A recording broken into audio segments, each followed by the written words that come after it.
Welcome to our channel. In the video we நம்ம எதை பத்தி பார்க்க போறோம்னா AutoCAD 3D ல solid editing பத்தி தான் பார்க்க போறோம். இந்த solid editing அப்படிங்கற அந்த செக்ஷன்ல shell separate இதெல்லாம் பார்த்தாச்சு நம்ம. shell வந்து ஒரு solid ல thicken material மாத்துறதுக்கு யூஸ் ஆகுது. separate வந்து ரெண்டு மூணு ஆப்ஜெக்ட் சேர்ந்து ஒரே ஆப்ஜெக்ட்டா இருக்கும். அதை செப்பரேட் பண்ணி தனித்தனி ஆப்ஜெக்ட்டா பிரிக்கிறதுக்கு நமக்கு யூஸ் ஆகுது. இதில் பார்த்தீங்கன்னாக்கா இன்டர்ஃபேர் அதுக்கு வந்து நம்ம ஆப்ஜெக்ட் கிரியேட் பண்ணிக்கிறேன் 3D ஆப்ஜெக்ட்.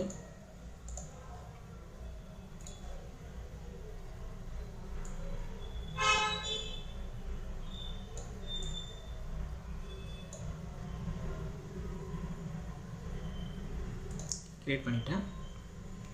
இப்போ இதில் பார்த்தீங்கன்னாக்கா 2 ஆப்ஜெக்ட் இருக்குது. இது ஒரு ஆப்ஜெக்ட், இது ஒரு ஆப்ஜெக்ட், 2 ஆப்ஜெக்ட் இருக்குது. இப்போ இன்டர்ஃபேர் இது ரெண்டு ஆப்ஜெக்டில் எந்த பார்ட்டு இன்டர்ஃபேர் ஆகிருக்கு பார்க்குறதுக்கு இந்த இல்லையா இன்டர்ஃபேர் அதை வந்து செலக்ட் பண்ணிக்கிட்டு ஃபஸ்ட்டு ஆப்ஜெக்ட்டு என்டர் ப்ரெஸ் பண்ணிவிட்டு செகண்ட் ஆப்ஜெக்ட் செலக்ட் பண்ணி என்டர் ப்ரெஸ் பண்ணிக்கிங்க. ஓகே, அந்த ரெண்டு ஆப்ஜெக்டில் எது இன்டர்ஃபேர் ஆகிருக்கு அது மட்டும் நமக்கு தெரியும். தனியாக நமக்கு தெரிஞ்சுக்கணும். நீங்கள் பார்த்து எந்த பார்ட் வந்து நமக்கு வந்து கம்பைன் ஆகிருக்கு இன்டர்னலில் தனியாக க்ளீனாக தெரிஞ்சுக்கலாம் அதை பார்த்து. ஓகே, கண்ட்ரோல் எஸ் கொடுத்து பெரிய ஸ்டேஜுக்கு போயிட்டேன். இப்போ இதில் பார்த்தீங்கன்னாக்கா extract edges அப்படின்னு ஒரு டூல் கொடுத்துருக்காங்க.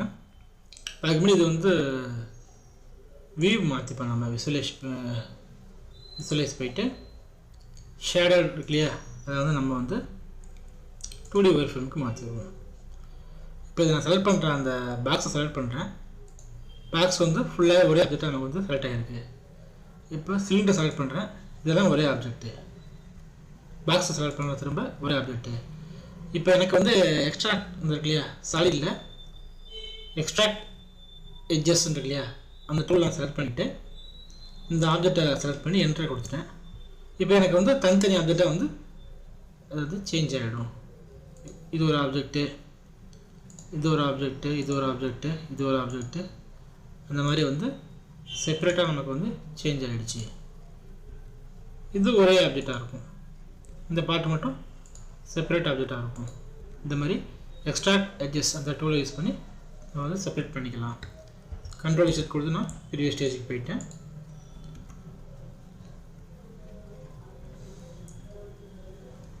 இப்போ பார்த்தீங்கன்னாக்கா ஸ்லைஸ் அப்படிங்கிற டூல் யூஸ் பண்ணி நம்ம வந்து இந்த ஒரே ஆப்ஜெக்டாக இருக்கு இல்லையா இந்த ஒரே ஆப்ஜெக்டை தனித்தனி ஆப்ஜெக்டாக எப்படி வந்து நம்ம செப்பரேட் பண்ணலாம் அப்படிங்கிறத பார்ப்போம்.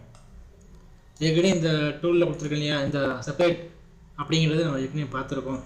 அதை பார்த்தீங்கன்னாக்கா ஒரு 4-5 இது யூனியன் மூலியமாக கம்பைன் பண்ணிவிட்டு அதை திரும்ப வந்து தனித்தனியாக எடுக்கிறது அப்படின்னு சொல்லி கொடுத்தேன். இந்த இதில் பார்த்தீங்கன்னாக்கா ஸ்லைஸுங்கிற டூல் யூஸ் பண்ணி ஒரே சாலிடை எப்படி வந்து ரெண்டாக ஸ்ப்ளிட் பண்ணுறது அப்படிங்கிறதாவது ஸ்லைஸுங்கிற டூல் தான் நம்ம வந்து யூஸ் பண்ணுவோம். இப்போ அதுக்கு வந்து நான் வந்து ஸ்லைஸ் கொடுத்துட்டேன். ஆப்ஜெக்ட் இருக்கிறது இந்த ஆப்ஜெக்ட்டு செலக்ட் பண்ணிட்டு என்ட்ரு கொடுத்துட்டேன். இதில் பார்த்தீங்கன்னாக்கா planar object surface z axis view xy yz zx 3 point அப்படின்னு டிஃப்ரெண்ட் டைப் மெத்தட்ஸ் கொடுத்துருக்காங்க ஸ்லைசிங்க்கு. ஃபஸ்ட்டு நம்ம வந்து பிளானர் ஆப்ஜெக்ட் பார்க்கலாம். நான் அதுக்கு முன்னாடி பார்த்தீங்கன்னாக்கா அந்த ஒரு ஆப்ஜெக்ட் நம்ம வந்து கிரியேட் பண்ணணும். அப்போ நான் எஸ்கேப் கொடுத்து வெளில வந்துடுறேன்.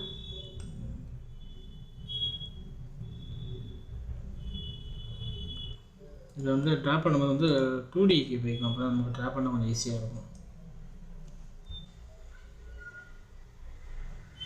ஆர்டினைன்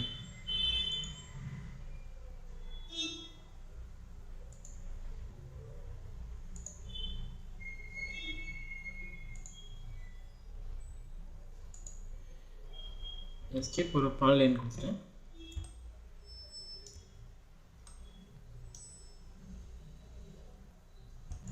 நான் வந்து ஷேடட் வியூ போயிட்டேன். மூவ் கமாண்ட் கொடுத்து அந்த கிரியேட் பண்ண அந்த ஆப்ஜெக்டை வந்து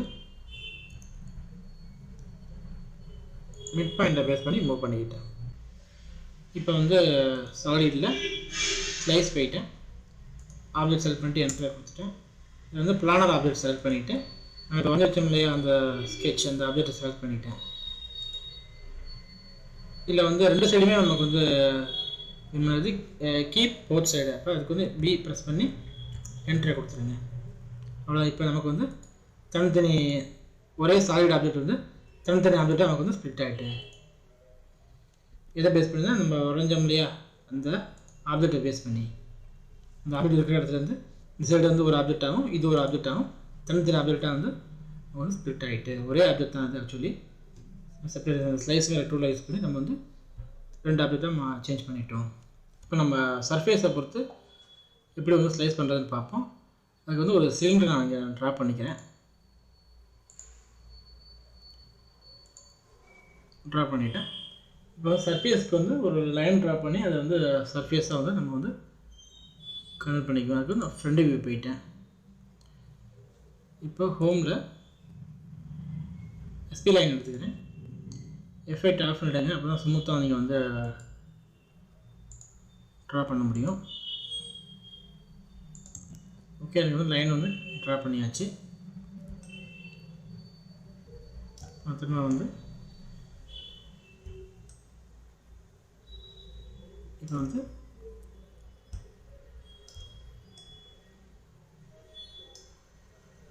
இது வந்து எக்ஸ்ட்ரூட் அப்படிங்கிற டூல் எடுத்துக்கிட்டு நம்ம செலக்ட் பண்ண அந்த லைனை வந்து செலக்ட் பண்ணி என்ட்ரு பண்ணிங்க அப்படின்னாக்கா எக்ஸ்ட்ரூட் டூல் வந்து நமக்கு இந்த மாதிரி உங்களுக்கு எவ்வளோ லெங்க் தேவையோ வந்து நீங்கள் எக்ஸ்டெண்ட் பண்ணிக்கிங்க. திரும்ப மூவ் பண்ணுறதுக்கு கமாண்ட் விண்டோவில் எம்ஐ ப்ரெஸ் பண்ணி என்ட்ரை ப்ரெஸ் பண்ணாக்க மூவ் கமாண்ட் வந்துடும். உங்களுக்கு இந்த ஆப்ஜெக்டை செலக்ட் பண்ணி என்ட்ரை ப்ரெஸ் பண்ணிங்கனாக்கா எந்த பேஸ் பாயிண்ட் கேட்குறது எதை பேஸ் பண்ணி மூவ் பண்ணணுன்ட்டு பேஸ் பாயிண்ட் கொடுத்து எண்ட் பாயிண்ட் கண்டினியூ கொடுத்து வந்து நமக்கு வந்து அழகாக அப்படி மூவ் ஆகும். உங்களுக்கு எதை பொறுத்து உங்களுக்கு மூவ் ஆகணுமோ நீங்கள் வந்து பண்ணிக்கலாம். ஓகே, மூவ் ஆகிடுச்சு அந்த பொசிஷனு. ஓகே, ஒரு சிலிண்டர் இருக்குது. சர்ஃபேஸ் வந்து இடையில வந்து கிராஸ் ஆகி போகிற மாதிரி நான் வந்து ரெடி பண்ணியிருக்கேன். இப்போ வந்து சாலிட் போயிட்டு ஸ்லைஸ் அப்படிங்கிற அந்த டூல் நான் எடுத்துக்கிறேன். இதுதான் அந்த 3D ஆப்ஜெக்ட்டு. அதை நான் செலக்ட் பண்ணி என்ட்ரை ப்ரெஸ் பண்ணிவிட்டேன். இல்லை ஏற்கனவே வந்து பிளானர் ஆப்ஜெக்டை பேஸ் பண்ணி எப்படி அந்த ஒரு சாலிட் வந்து ஸ்ப்ளிட் பண்ணணும்னு பார்த்தாச்சு. இப்போ நெக்ஸ்ட் வந்து சர்ஃபேஸ் மெத்தடை பார்க்குறோம். சர்ஃபேஸ் வந்து நான் கிளிக் பண்ணிவிட்டேன். இப்போ பார்த்தீங்கன்னாக்கா இதே நான் ஆப்ஜெக்டை செலக்ட் பண்ணிட்டேன். இப்போ சர்ஃபேஸ் வந்து இதுதான் சர்ஃபேஸை செலக்ட் பண்ணிவிட்டு கீப் போத் சைடு அப்படின்னு கேட்குது. பீன் கொடுத்து என்ட்ரு பண்ணுங்க போத் சைடுன்ட்டு. ஓகே, இப்போ நமக்கு வந்து செப்பரேட் ஆகிடுச்சு. இது தனி ஆப்ஜெக்டாகவும் இது தனி ஆப்ஜெக்டாகவும் நமக்கு வந்து செப்பரேட் ஆகிடுச்சு. இப்போ உங்களுக்கு வந்து இந்த ஒரு ஆப்ஜெக்டை மட்டும் நம்ம டெலிட் பண்ணணும் வேண்டாம் அப்படின்னாக்கா நீங்கள் செலக்ட் பண்ணி டெலிட் கொடுத்தீங்கன்னாக்கா அந்த ஆப்ஜெக்ட் மட்டும் செலக்ட் ஆகிடும். பாட்டமில் இருக்கிற ஆப்ஜெக்ட் அப்படியே இருக்கும் உங்களுக்கு. இந்த மாதிரி இந்த டூலை யூஸ் பண்ணி நம்ம எந்த பொசிஷன் எதெல்லாம் வேணாமல் நம்ம கட் பண்ணி நம்ம எடுத்துடலாம். அதுக்கு இந்த ஸ்லைஸுங்கிறது நமக்கு யூஸ் ஆகுது. ஓகே, இப்போ வந்து நம்ம எல்லாத்தையும் க்ளோஸ் பண்ணிவிட்டு நியூவாக இன்னொரு சிலிண்டர் தான் இங்கே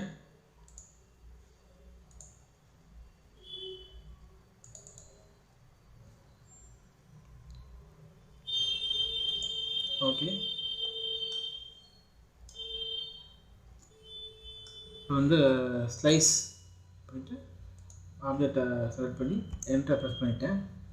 இதில் ஏற்கனவே வந்து பிளானர் ஆப்ஜெக்டும் சர்ஃபேஸ் பார்த்தாச்சு. இப்போ செட் ஆக்சிஸ் பார்ப்போம். செட் ஆக்சிஸை செலக்ட் பண்ணிக்கிட்டேன். இதுதான் நமக்கு வந்து செட் ஆக்சிஸு. இந்த ஆக்சிஸை பேஸ் பண்ணி தான் வந்து நமக்கு வந்து ரெண்டு ஆப்ஜெக்டாக நமக்கு ஸ்ப்ளிட் ஆக போகுது. பாயிண்ட் பார்த்தீங்கன்னாக்கா இங்கே ஒரு பாயிண்ட் கொடுத்துட்டேன், இங்கே ஒரு பாயிண்ட் நான் கொடுத்துருக்கேன். இதை பேஸ் பண்ணி தான் நமக்கு வந்து கிடைக்கிது. இல்லை கீப் போர்ட் சைட் கொடுத்துருங்க. இப்போ இது பார்த்தீங்கன்னாக்கா இது ஒரு பார்ட்டு, இது ஒரு பார்ட்டு, ரெண்டு பார்ட்டு நமக்கு வந்து ஸ்ப்ளிட் ஆகிடுச்சு. இப்போ கண்ட்ரோல் செட் கொடுத்து ஒரே ஆப்ஜெக்டாக நான் வந்து மாற்றிக்கிட்டேன். இப்போ வந்து ஒரே ஆப்ஜெக்டாக இருக்குது. இப்போ திரும்ப ஸ்லைஸ் போய்ட்டு அந்த 3D மாடலில் செலக்ட் பண்ணிவிட்டு என்டர் பண்ணிவிட்டேன். இப்போ நம்ம வந்து XY அந்த இதில் பார்ப்போம் ஃபார்மேட்டில். இப்போ இதில் பார்த்தீங்கன்னாக்கா நமக்கு வந்து இதுதான் XY ரேஷன் பார்த்தீங்கன்னாக்கா நம்ம வந்து இந்த பாயிண்ட்டு பேஸ் பண்ணிக்குவோம். போத் கொடுத்துக்கிறேன். இப்போ பார்த்தீங்கன்னாக்கா இது தனியாக ஃபிளிப்ட் ஆகிடுச்சு. பார்த்தீங்கன்னா உங்களுக்கே புரியும். இது தனி ஒரு தனிங்கிற மாதிரி கண்ட்ரோல் செட் கொடுத்து ப்ரீவியஸ் ஸ்டேஜ் நான் போயிட்டேன். ஸ்லைஸு ஆப்ஜெக்ட் செலக்ட் பண்ணிட்டு என்டர் ப்ரெஸ் பண்ணிட்டேன். இப்போ YZ எதை பேஸ் பண்ணி பார்த்தீங்கன்னாக்கா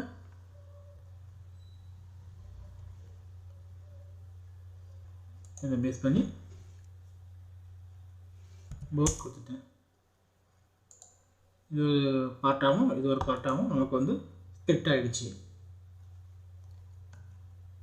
ஓகே, கண்ட்ரோல் செட் கொடுத்து நான் வெளில வந்துட்டேன்.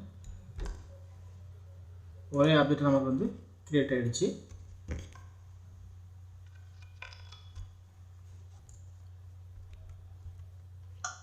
ஸ்லைஸு அவங்க சொல்லி இன்ட்ரோ ப்ரெஸ் பண்ணிட்டேன். ZY போட் கொடுத்து என்டர் ப்ரெஸ் பண்ணிட்டேன். இது ஒரு பார்ட்டாகவும் இந்த படம் நமக்கு வந்து ஸ்பிளிட் ஆகிடுச்சு. இங்கே ஒரு பாக்ஸ் நான் கிரியேட் பண்ணுறேன்.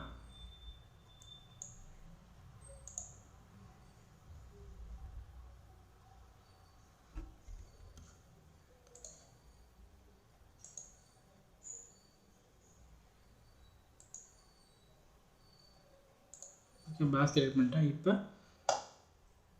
ஸ்லைஸிங்கிற டூல் யூஸ் பண்ணி ஆப்ஜெக்ட் செலக்ட் பண்ணி என்டர் ப்ரெஸ் பண்ணிக்கிட்டேன். இப்போ லாஸ்ட்டாக இருக்கக்கூடிய அந்த 3 பாயிண்ட், இது ஒரு பாயிண்ட்டு,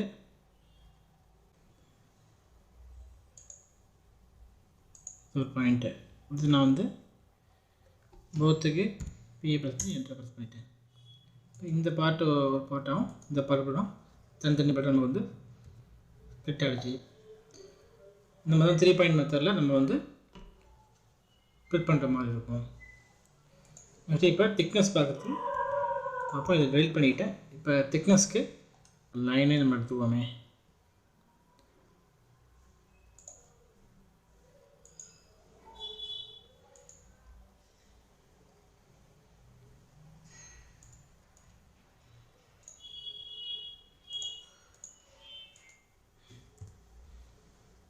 இதை வந்து நம்ம வந்து எக்ஸ்ட்ரூட் பண்ணி இந்த மாதிரி க்ளோஸ் ஆகாமல் ஓப்பனில் இருக்கக்கூடிய லைனை வந்து எக்ஸ்ட்ரூட் பண்ணோம்னாக்கா நமக்கு வந்து சர்ஃபேஸாக தான் கிடைக்கும். ஓகே, இந்த அளவுக்கு நான் கொடுத்துட்டேன். இப்போ இதில் பார்த்தீங்கன்னாக்கா நமக்கு வந்து திக்னஸ் ஆட் பண்ணுறதுக்கு சாலிடில் திக்னஸ் அப்படிங்கிற டூல்ஸ் இருக்குது. எந்த சர்ஃபேஸ்க்குனாக்கா நம்ம சர்ஃபேஸை வந்து செலக்ட் பண்ணிக்கிட்டேன். செலக்ட் பண்ணி என்டர் கொடுத்துட்டேன். திக்னஸ் எவ்வளோன்னு கேட்குது. திக்னஸ் வந்து நான் வந்து 1ன்னு கொடுத்துருக்கேன். கொடுத்து என்டர் ப்ரெஸ் பண்ணிட்டு திக்னஸ் நம்ம வந்து ஆட் ஆகிட்டு இந்த மாதிரி வந்து நம்ம திக்னஸ் வந்து நம்ம நல்லா ஆட் பண்ணிக்க முடியும். வந்து ஸ்லைஸ் யூஸ் பண்ணி ஒரு ஆப்ஜெக்ட் வந்து எப்படி ஸ்ப்ளிட் பண்ணுறதுன்னு பார்த்தாச்சு. இந்த மாதிரி ஒரு பாலிகால் வரைஞ்சிட்டு அதில் வந்து திக்னஸ் எப்படி ஆட் பண்ணுறதுன்னு பார்த்தாச்சு. ஒரு ஆப்ஜெக்டில் வந்து நம்ம வந்து ஸ்கெட்சை வந்து இம்ப்ளிமெண்ட் பண்ணுறதுன்னு பார்த்தாச்சு. இன்டர்ஃபேர் மூலிமா 2 ஆப்ஜெக்ட் வந்து ஜாயின் ஆகக்கூடிய இடத்துல எந்த பார்ட் வந்து ரெண்டு கம்பைன் ஆகிருக்குன்னு பார்க்குறதுக்கு இன்டர்ஃபேர் அப்படிங்கிறது நமக்கு யூஸ் ஆனிச்சு.